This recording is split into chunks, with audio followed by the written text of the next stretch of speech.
बतूल को दे दे मुझे, मैं नहीं रह सकती। बतूल।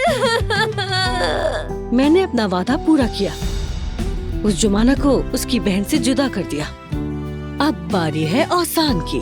बतूल को मुझसे ले लिया, ओज़ान उसकी कफालत मुझसे छीन ली। देख लिया आपने अपना प्लान, अब ओज़ान और जुमाना और भी करीब हो गए। ओज़ान, मैं उसके बगैर क्या करूंगी? वो डर गई होगी ना, वो बिल्कुल अकेली रह गई।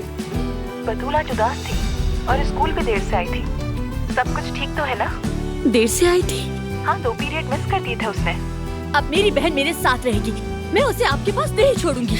मैं तुम्हें अंदर आने की इजाजत नहीं दूंगी, जहाँ से तुम आई हो वही जाओ। बस बहुत हो गया ये खेल, अपना सामान फौरन बांधे और अभी इसी वक्त मेरे घर से निकल जाए, मैं देखना नहीं चाहती। जाइए।